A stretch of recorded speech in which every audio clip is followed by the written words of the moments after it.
ప్రార్థన ఎందుకు ఎలా చేయాలి? లూకా సువార్త 2:36-37.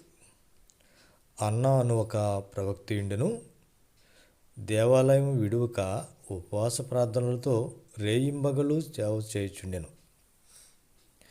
ప్రార్థించడం వల్ల నేర్చుకుంటామనడంలో సందేహం లేదు. ఎంత తరచుగా ప్రార్థన చేస్తే అంత బాగా మనకి ప్రార్థించడం వస్తుంది.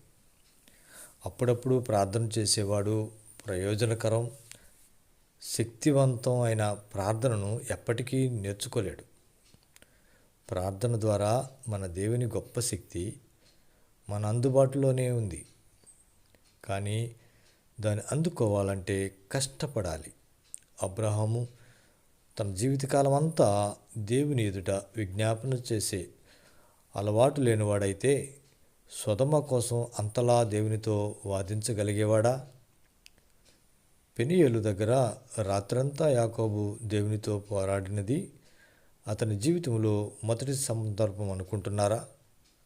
మన ప్రభువు గెత్సెమనేకి వెళ్ళకముందు శిష్యులతో చేసిన ఆ మహత్తరమైన ప్రార్థన కూడా అంతకుముందు ఎన్నెన్ని రాత్రి సమయాల్లోనూ పెందలకడనే లేచి చేసిన ప్రార్థన ఫలితమే కదా.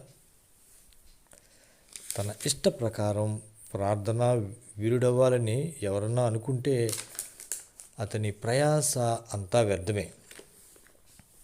ఆకాశపు వాకిళ్లను మూసి తరువాత వాటిని తెరిచి వానలు కురిపించిన ఏలియా ప్రార్థన కూడా అంతకుముందు చేసిన ఎన్నో ప్రార్థనల అలవాటు మూలంగానే. క్రైస్తవులు ఇది గుర్తుంచుకోవాలి. ప్రార్థన ఫలభరితం కావాలంటే పట్టుదల ఉండాలి. హతసాక్షులు మొదలైన వాళ్ళ పేర్లు తెలిసినంతగా గొప్ప గొప్ప ప్రార్థనా పరుల పేర్లు బయటికి తెలియవు. అయినప్పటికీ వాళ్ళు సంఘానికి గొప్ప మేలు చేసిన వారే. కృపా సింహాసనం దగ్గర వదలకుండా ప్రాకులాడినందువల్లనే వాళ్ళంతా మనుషులందరికీ కృప ప్రాప్తించడానికి కారణభూతులైనవారు. ప్రార్థన కోసం ప్రార్థించాలి. మన ప్రార్థనలు కొనసాగడం కోసం ప్రార్థించాలి.